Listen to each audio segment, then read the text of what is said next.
Hey everybody, welcome back to Shaper Speak. In this video, I'm going to be going over two absolutely essential upgrades to your Shaper Origin that come in at a whopping $20 in total cost, and another option which really isn't an essential upgrade, but is definitely one that you might want to take into consideration if you are somebody who's into social media. So, as you're seeing me rummage through that little pouch that comes with your shaper, trying to find that damn wrench to get the set screw undone so that you can unbolt your spindle from the rest of the machine, I'm going to say this. This is probably the most annoying characteristic of this machine. It's time consuming, it's annoying.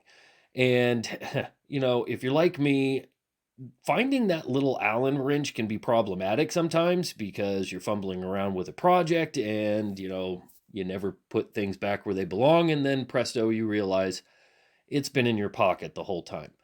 So, what I'm going to show you is a very quick, inexpensive upgrade so that you never have to fumble around with that screw or that wrench again. So if you're unaware, there is that tiny little screw that sits there on the side of the machine, and you have to undo that screw in order to get the machine out. Now, you don't need to pull it completely out like I just did there, but nonetheless, here is the screw in question. It is an M5 thread screw, and it is 15 millimeters in length, thereabouts.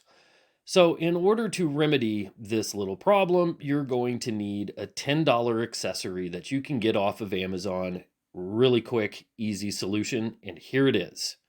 It's one of these handled, I don't even really know the name of it, but I'm going to put an image of the screw that I purchased down in the lower corner here.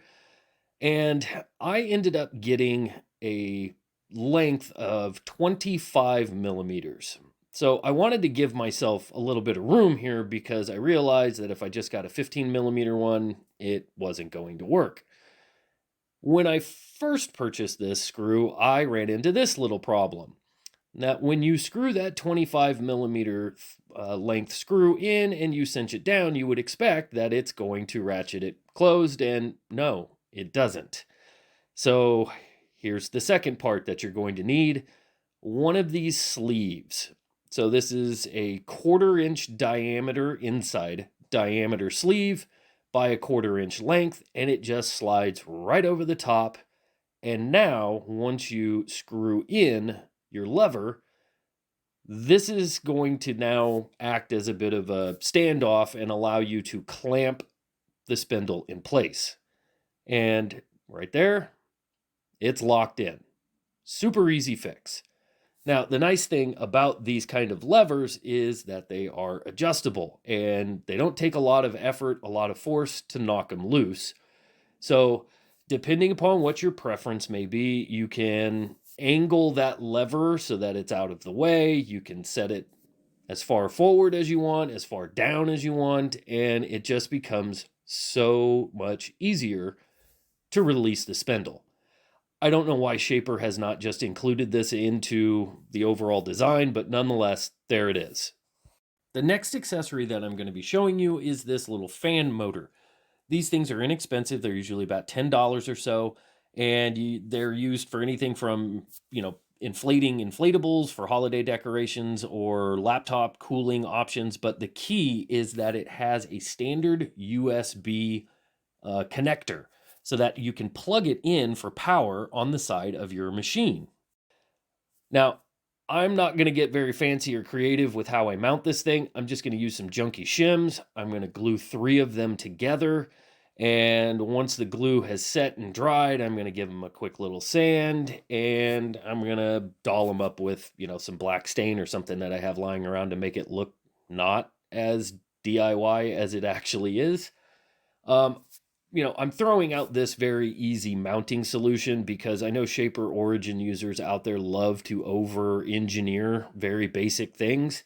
And maybe there's somebody who will stumble across this video and has a 3D printer and can come up with a better solution as far as mounting this little blower is concerned. But in my case, this was a very quick, simple fix. Once it was all glued, I just cut it down to about 2 3/4 of an inch in length. I popped a 3M command strip on the back side of it, and I stuck it to the side of the machine.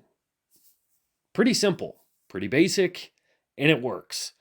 I guess you could use some stronger, like double side tape or something along those lines, but 3M command strips, they do the trick and they're real easy to remove. That's what I was more curious or concerned about, in that if the positioning of the motor wasn't all that great, I could easily pop it off and relocate it. But what you're going to see in just a second is that it's actually in a pretty good spot.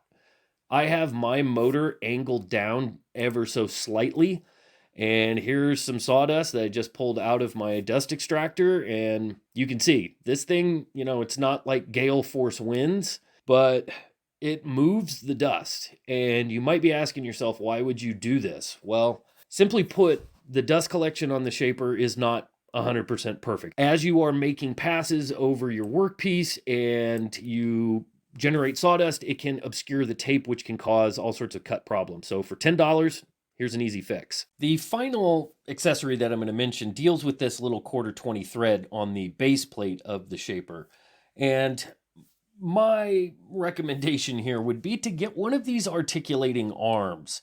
So if you are anybody who is on social media, whether you're posting or you're watching, from a posting perspective, I think it is incredibly valuable to add some apparatus to the machine to be able to video the screen while you are working. I think there are a lot of people who are just casual viewers of woodworking related content.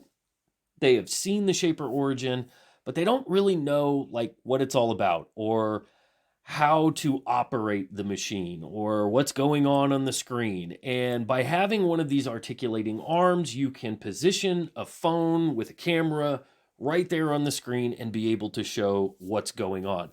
I use this thing all the time in my project builds on my main channel. I am showing what's going on with the screen all the time, and I'm also going through explanations of what I'm doing.